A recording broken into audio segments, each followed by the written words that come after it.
So I want this video to be looked at more, or looked at as an attempt at an explanation, not excuses for certain actions, not trying to belittle or reduce actions by others, but simply as a perspective of an explanation.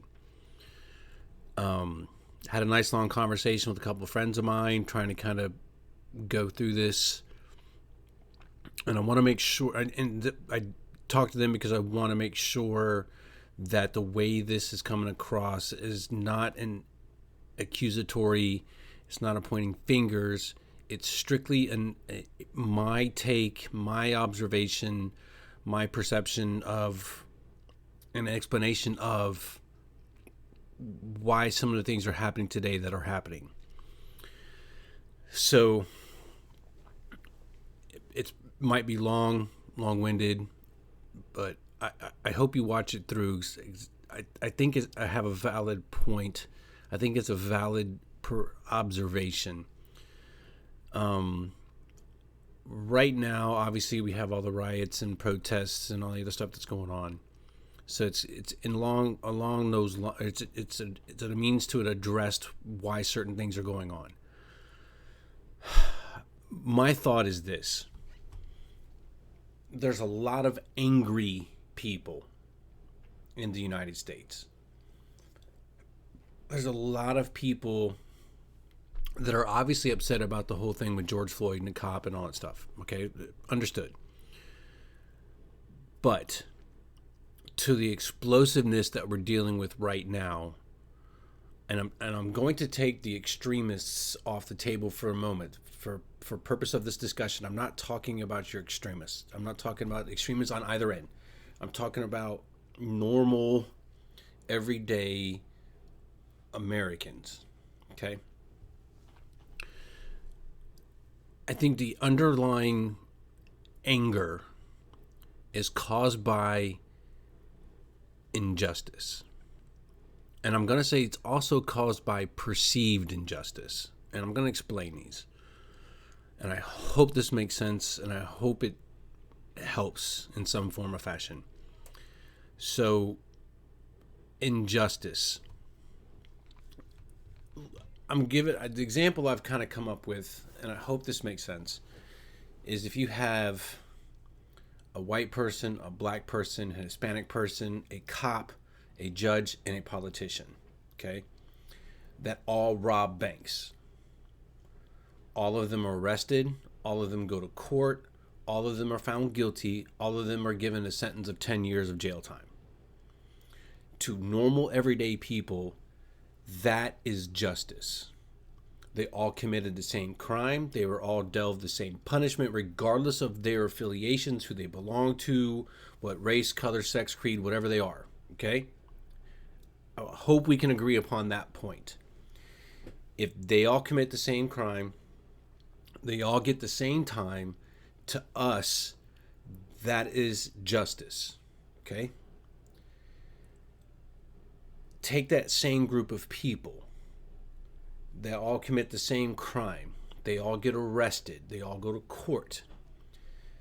The judge gets off clean. The cop gets fired with probation. The politician gets a year in jail. The Hispanic person, the white person, the black people, the Hispanic person gets 10, the white person gets 5, the black person gets 20. To normal, everyday people, that is an injustice. Without knowing any of the background behind it, without knowing any of the facts behind each case, plea bargains, blah, blah, blah, right? But just upon those facts alone, we see that as an injustice.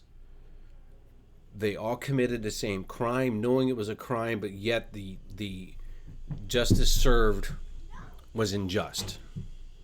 Okay? So the injustice is this is kind of a take two. Had to go take care of a few things, so I'm back. So perceived injustice. Take a given situation. Okay? If the perception of that situation is an injustice and people act down the line from that, if their initial perception is false or incorrect or wrong, but their actions fall in line as if that action was true, or the initiator was correct, their actions would be correct. If the initial premise is wrong, but they're acting, believing that it's true and following down that path, then what they're doing to them is perceived to be correct.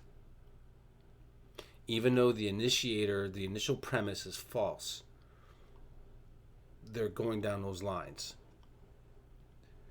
So if the perception of injustice is there, and people, to the person that perceives the injustice, if they've never shown where that is incorrect, if they don't see where it was untrue, it is just as real of an injustice as an actual, real, true injustice. I hope that makes sense. I'm not trying to belittle anybody. I'm not trying to say people are stupid or nothing along those lines. But if that perception is not corrected or shown to be true, or the people that you're are shown where their premise is wrong or incorrect, it's still an injustice to them. I think this is what's going on with a lot of people, and this George Floyd thing was kind of the match in the gas can. So there's a whole bunch, obviously we've gone through as a country a whole lot of stuff recently. I'm not gonna get into the whole COVID crap, but whatever. So you now have this powder keg of people that are seeing these grave injustices, and then somebody throws the match. Okay? That's where we kind of sit. And for those of you, I'm going to say, I'll say conservatives, okay? My explanation for this to you is those of us that are true conservatives see Hillary walking free as a grave injustice. We see that our justice system is a two-tiered justice system where these politicians are getting off free, even though they, committed crimes and all the stuff that Hillary did, and all the stuff that the politicians get away with. So they're above the law, but we, schmucks, have to abide by the law, or we end up in jail. Okay.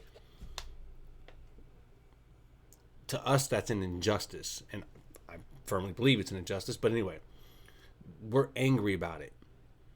A lot of people are upset about it. That is a whole nother powder keg ready to go off.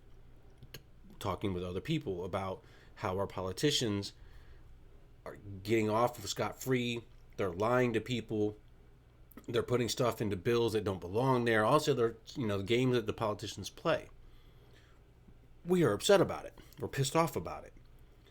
Because we see an injustice in the justice system.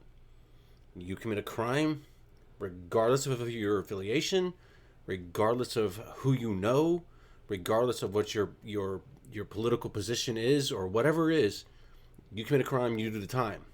To everyday normal Americans, that's justice. If that scale is tipped, rightfully or wrongfully, it's an injustice. And I think that's why so many people are mad. Again, with the caveat being the extremists are taken off the table for the moment. Going down the lines with the perception piece. This is for you, the police officers. Okay? I have much respect for law enforcement. You guys have a very tough job to do. But one of your detriments is the thin blue line. I want you to hear me out. I'm going to give kind of a counter argument to this. I did many years in the military. So I'm going to say, I was part of the thin green line, okay? As part of the military force, if I witness another military member do something wrong, I have the duty and obligation to write them up, charge them, obviously give or take with the scale of wrongness they did. But I have a duty and obligation to report it. If I fail to do so, I get jacked up. I face penalties. I face, non-judicial punishment or courts martial or whatever. Obviously, give or take, granted with the issue. So I have a duty and obligation as a military member to report the wrongdoing. Okay. You all heard a term, you serve for the person to your left and right. Right? You have to depend on the person to your left and the person to your right doing their job, just as they have to depend upon you to do your job to keep everybody alive. Okay? If the person to my left is a dirtbag, piece of shit, always does wrong things, etc., right? I don't want that person to my left. I want him off my line. I want him out. I want him gone. If he can't be trusted to do the right thing at the right time, I can't trust him to have my left side. Okay? That's kind of the overall military, very generalized military concept. In comparison to that with the thin blue line, you guys walk a very, very fine double-edged line. If I'm a cop and I see another cop do something wrong, do something bad, do something, illegal, whatever, if I report that cop, I am now ostracized by my brothers. Don't say it ain't true. Been around law enforcement way too long to know how this goes. If I see him do something wrong and I report him, I'm now ostracized by the rest of the police, by the majority of the people in my department, which means there may come a point in time when I need backup and get my ass handed to me and they don't back me up. You know what I'm talking about. So I understand that pressure, okay? So if you are a cop and you see another cop do something wrong, but you back his play, you write your report to where he didn't really do something wrong, you sweep some evidence under the rug in order to back up your brother, well, now you've proven yourself and now you have the backup of your other brothers. You can't say it's not true. The perception of that from this side of the blue line is you guys, police, are to uphold and enforce the law, which means you know what the law is. If you knowingly break the law, you have no excuse for doing so. You are in a position of authority, therefore you should be punished more than a normal person. But the perception is that's not what happens. Cops get put on administrative leave, the smoke clears, they're put right back into rotation. IA will come in, do their investigation, and clear the cop for the wrongdoing. That's what you, police officers, are fighting against on this side of the line. I'm not saying all cops are bad by any stretch. I'm a firm believer in a few bad apples. Cops are a representation of the general public. You got shitbags in your general public. You got shitbags that wear the uniform. Like it or not, you know it's true. Just like there's shitbags that wear the military uniform. We've all had to deal with them. But from this side of the line, that's what we see. We see cops backing bad cops. We see the powers that be above them backing their cop, preventing their cop from doing time, That's the perception. I'm not saying that's reality. I'm saying that's the perception that you are fighting against. When a cop does something wrong and another cop covers for them to protect his brother, he thinks, you can say that they're looking at it like they're doing an honorable thing. But the detriment of that, the other side of that coin, is that cop now just messed up somebody else's life. If he did something wrong affecting an arrest and you back him, well, now that person's arrested. That's a permanent record. Their life is forever changed. Y'all are going to do your report, move on to the next call. Show up in court a couple weeks later, move on to your next call. But that person that was wronged is now affected for the rest of their life. It's a big responsibility for you to bear, but that's your burden because you chose that career. Okay? It's not a slight. I'm not insulting. I'm not calling you bad cops or nothing. I'm giving you perspective. I'm giving you an explanation, or trying to give you an explanation. The same kind of concept goes with politicians. I brought up Hillary earlier. Many people think Hillary belongs in jail. Based on my experience, my personal knowledge of how classified information is contained and conveyed, the rules and regulations for doing so, how it's governed, how it's controlled, she needs to be in jail. It's just my take. I see her walking free. My first thought, it's a dual justice system. She's above the law because of whatever position she held, because of who she knew, how much money she has, whatever that situation is, right? That's what I'm pissed off about when it comes to that.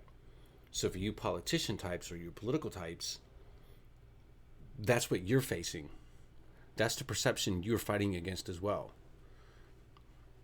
The approval rating of our current government is in the sewer. Millions of people can't be wrong.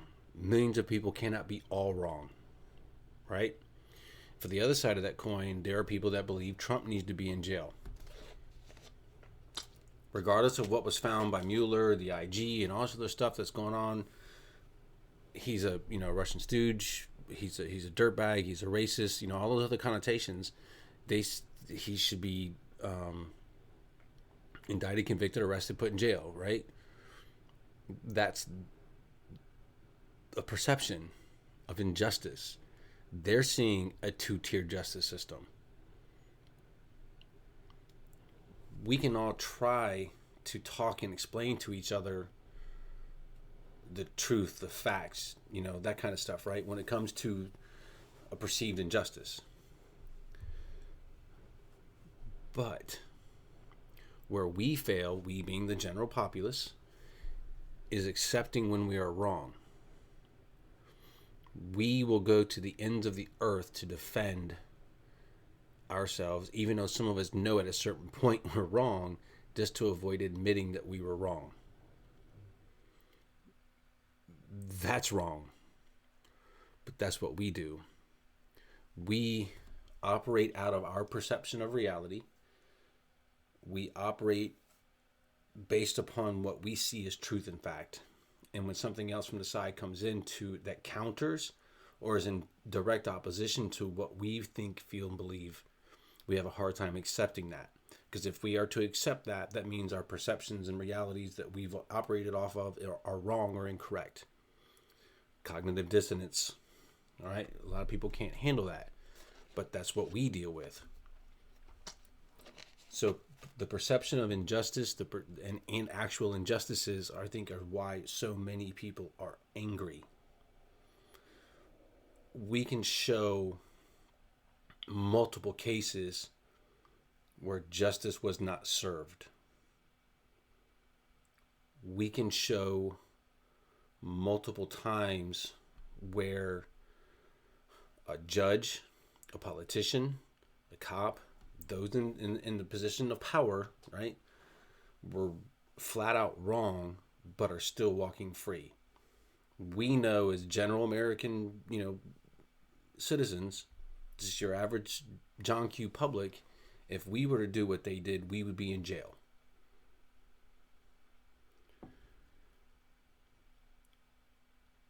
I read an article today. I'm going to move on a little bit, but I read an article today, funny enough, out of Mother Jones, about the terms riots and protesters and how it's being used. So, and they brought up the word rebellion, which got me to thinking. Bring your extremists back for a second. The people that are committing or out protesting, peacefully protesting, lawfully protesting, they have every right to do so. I defend their right all day long. You can protest all day long. It's your right, guaranteed and protected by the Constitution. You have people that are protesting based on what they see as an injustice. Going back to what I started with. Whether you agree or disagree with it, whether the facts support it or not, doesn't matter. They are marching and protesting, which they are legally allowed to do and constitutionally protected to do because of what they're perceived and what they see as an injustice. Okay. You have opportunists that are, I'm going to say infiltrating, if you will, the lawful protests and creating a lot of the havoc and rioting and looting. Not excused. I don't care how mad, upset, etc. you are. Causing damage to other innocent people's property, hurting, injuring, killing people that had nothing to do with what you're protesting is flat out wrong. And I think a majority of us, even those that are actually protesting, agree, because there's people that are peacefully protesting that are turning over the violent protesters or the people inciting the violence riots over to police. It needs to happen a lot more, but at least it's happening. So I think most of us, I'm hoping, can agree that the violent protesters, the opportunistic people are wrong, flat out wrong. They are creating an injustice against those that they are affecting the violence upon. Okay? So you have protesters, legal. Rioters, illegal, unlawful. So now you have the extremists. You can say BLM, you can say Antifa, you can say white nationalists, whatever extremists. They view themselves as a rebellion. They're not rioting, they're not protesting. They are, us against them, the little guy against the obtrusive government. It's a rebellion in their standpoint, from their foxhole, if you will. That's a whole nother mindset. That is something that's not going to change very easily. It's one of the most difficult things in the world to change. In that article on Mother Jones, the article was whatever. So they brought up the Boston Tea Party, and that was a rebellion, right? So from a true definition of the word standpoint, the act that happened at the Boston Tea Party by the Sons of Liberty was a rebellion. It was not a riot. They didn't cause damage. We'll rewind that. With the little bit of damage they did cause, they broke a padlock to dump some of the tea. They replaced that padlock to the ship's captain the very next day. They swept the decks of the boats that they threw the tea off of. Okay, so by no means was this a riot. So don't let that fool you. Don't let that narrative creep into your world, because it's false. But what they did was a rebellion, which we all know at this point in time, history, we see it.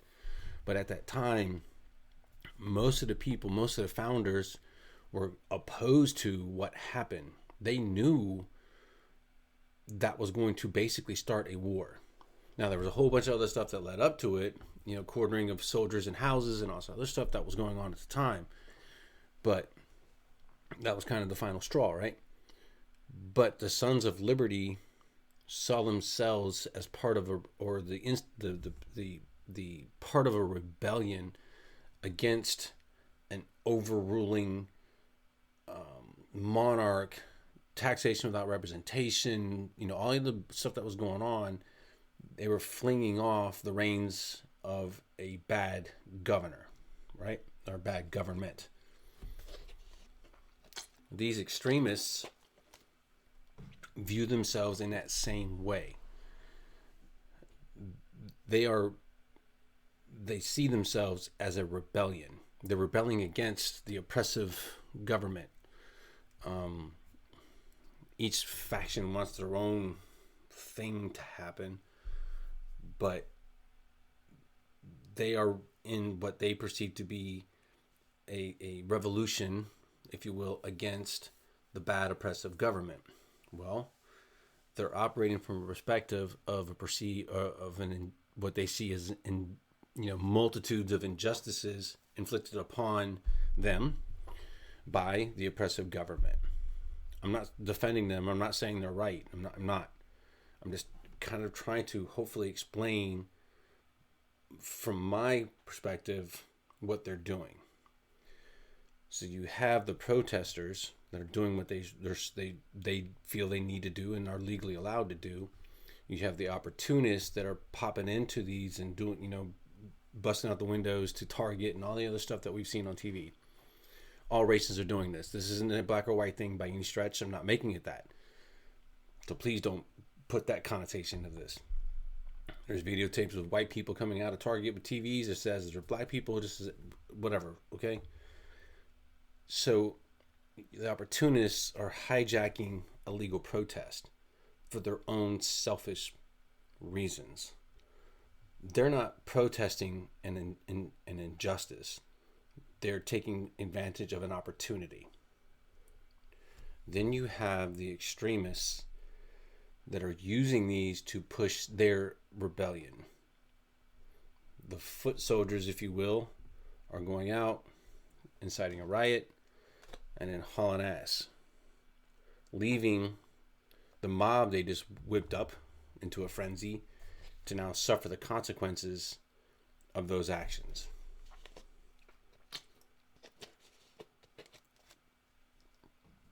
I say all that, the injustice, the perceived injustices, I brought up a couple examples, but over top of all of that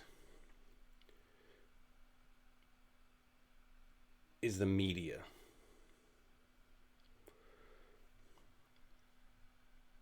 Regardless of which end of the spectrum you belong to, the main culprit, I'm going to say enemy, for lack of a better moment, is the media. The media is not pushing truths. The media is not putting out fact. They're coding fact with language intentionally to mislead, to push a narrative. So you have media types that are in the inner circle of DC, right? Well, they don't want to lose that stature. They don't want to lose that position. So they got a contact in the DOJ. They got a contact, in whatever organization up there, right? That's where they get their feed and juicy stories. So they get to put out these stories that gets them the clicks and the reads and the likes, and it elevates their stature, it elevates their pay, all that kind of stuff, right? So they want to keep control of that. They want to keep that. They want to be in the know. They want to rub elbows with the rich and famous and powerful, right? So they have a motive for not telling the truth. And this is all facets of the media. This isn't a Fox does it, CNN does it, MSNBC, ABC, CBS, all the legacy media does it. Your new media does the same thing. You can go from Red State to Mother Jones, whatever. They're all pushing agendas. They're not pushing the truth. And we are the ones, the normal John and Joan Q public, that are the victims of it. A lot of us don't have the time in the day to, if we see something that come across the airwaves, and you get that little, that doesn't sound right kind of feel, right? A lot of us don't have the time to further research that. But that's what's being told to us. We've been indoctrinated for so long to believe the media that when we see this, even though you get that gut feeling that it's not right, we still believe it. They're pushing narratives. If you go on to these websites, which I did today, and just look at the titles of their articles, you got one news outlet using rioters, looters, right? You have the opposing outlet. The only word you see is protest or protesters. Which one's right? Which one's wrong? Are they both partially right, partially wrong?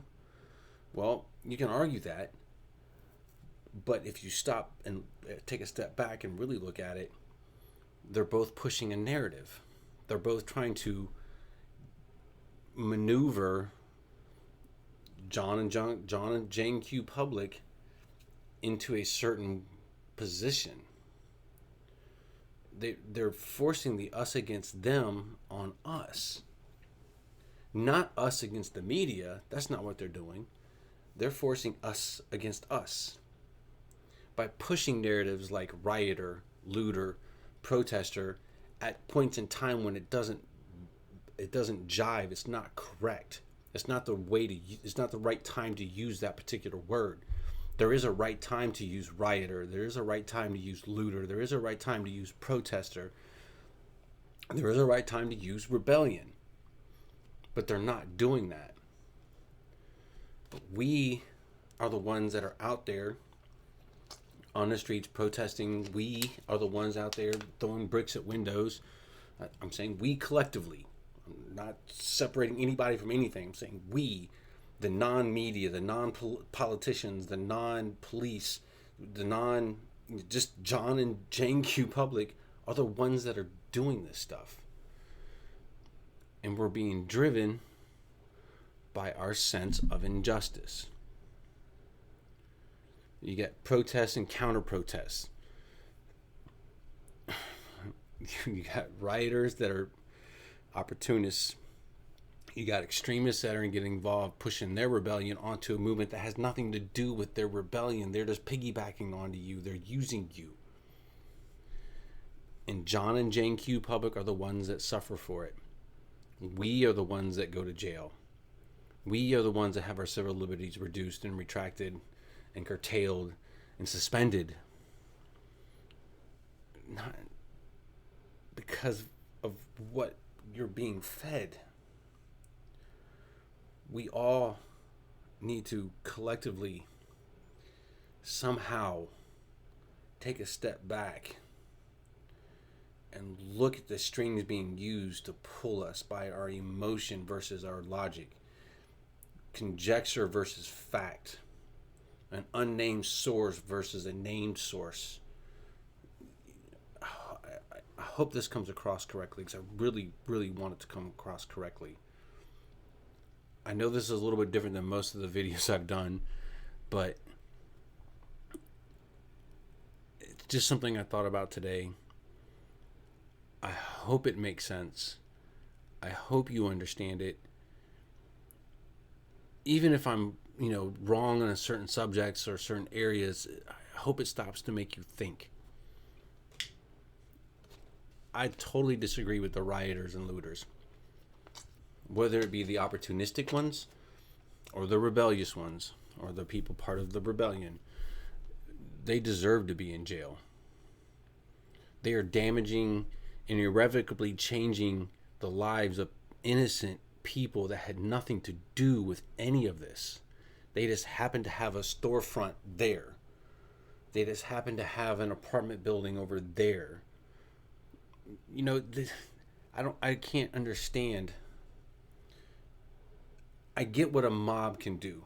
Okay, I get the mob mentality. I mean, I'm not saying I agree with it, but I understand how that kind of thing can take over a group of people, and they're going to do things they wouldn't normally do under rational circumstances. Okay, it doesn't give them excuse I'm not excusing the behavior. They deserve to serve time in jail for what they have done. The peaceful protesters, to you own a certain part of the responsibility of keeping your protest peaceful. If you have people that are infiltrating your protest, hijacking your protest, kick them out.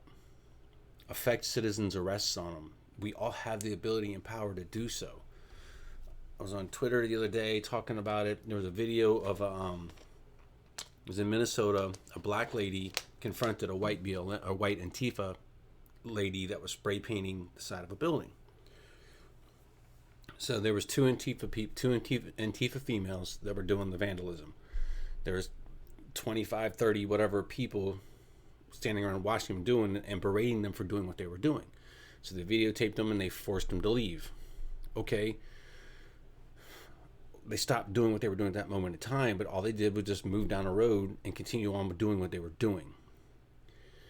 If you're part of a peaceful protest and you see people infiltrating, hijacking your movement, your cause, the basis of your protest, stop them, eject them, arrest them. You can do that.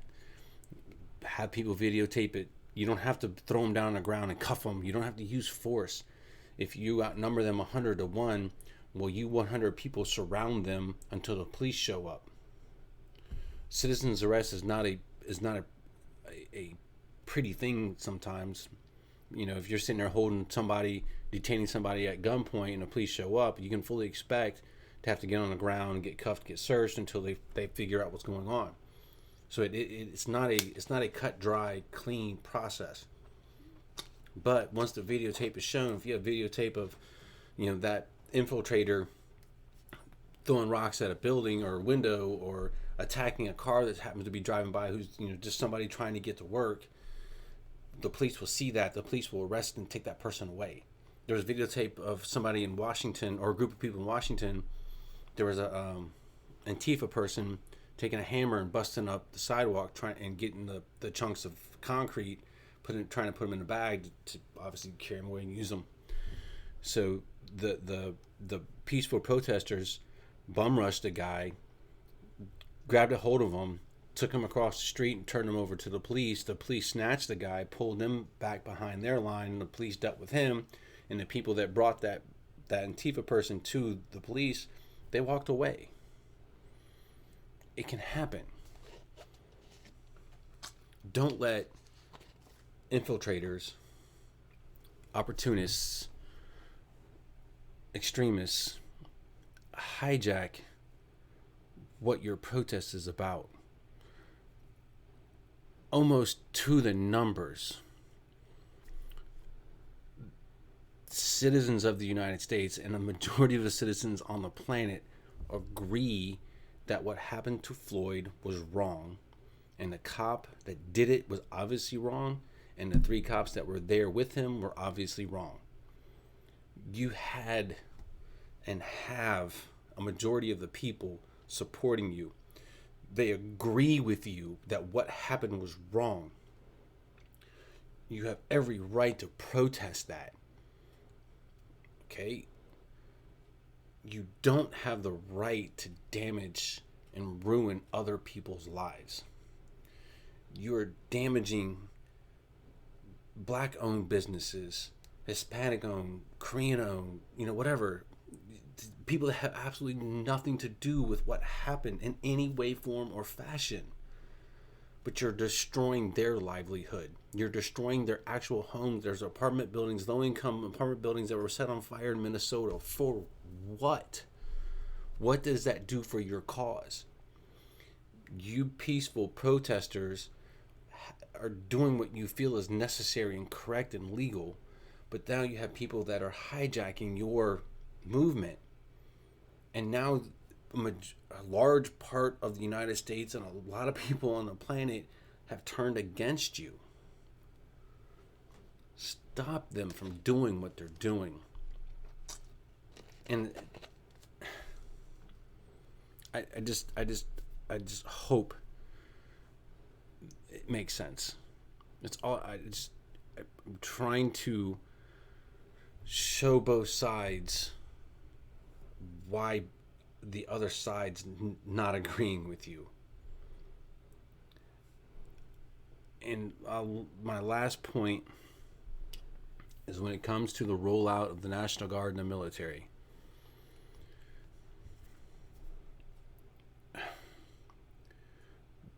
The National Guard and the military operate under different rules. They are not police. We are not the military when they're in that role of riot control, crowd control, that kind of stuff. They're not the police. They're not going to handle you with kid gloves. They're given a mission to clear a street. That street's going to get cleared. If you're there as a peaceful protester and you're doing everything legal and doing what you're supposed to do, but the National Guard or military has started coming down the road telling you to leave and disperse, leave and disperse. It is not going to end well for you to disobey and not abide by their instructions or commands. I'm telling you, the military and National Guard start rolling out, if they're put on the front lines, that's not a cop. It is not kid glove time. It's not going to be a debate. It's not going to be an argument. It's not going to be a discussion. It's going to be a clear street. The opportunists and the extremists that have infiltrated your movement are the reason why they are there. Not because of you, the peaceful protesters, you. They're there to restore peace and order. Don't fight them. I feel sorry for both sides of this. I feel sorry for this country. My wife last night and today, literally in tears because what she sees going on in this country, all over this country. She, I'm going to say, mourns for what's going on. Many other people feel the same way. Call me old and crotchety and get off my lawn type person, but I see it and it angers me. And I'm angered because I see the infiltrators, I see the extremists, I see what infiltrating and taking over your peaceful and justifiable protest.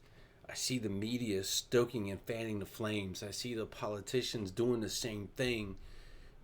And I see this side calling this side foolish, and I see this side calling this side, you just don't understand.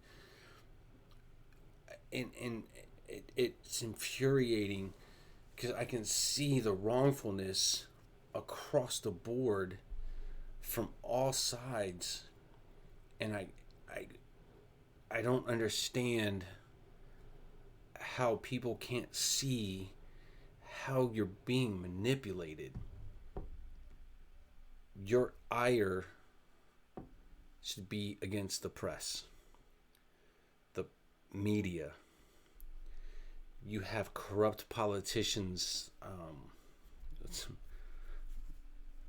Mayor de Blasio's daughter was arrested in Manhattan as being a rioter. Your attorney general in Minnesota, son, proudly claiming membership in Antifa. The same AG, Keith Ellerson, holding the Antifa manifesto on Twitter.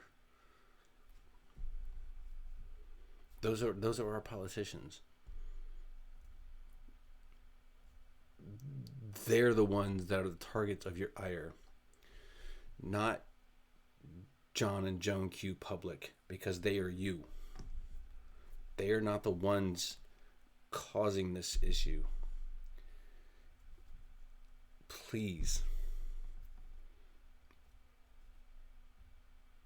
think about what you're doing. Pay attention to your surroundings. watch what's happening, and with every bit of hope and whatever, do everything you can to stop the violence. It doesn't end well for any party. We are the ones that pay for it. Those politicians aren't going to pay to rebuild a building. The cops ain't going to pay to rebuild a building. The media's damn sure is not going to pay to rebuild that store that you shop at. We are the ones that have to pay for it. Don't let them control you. That's about it. Have a good evening.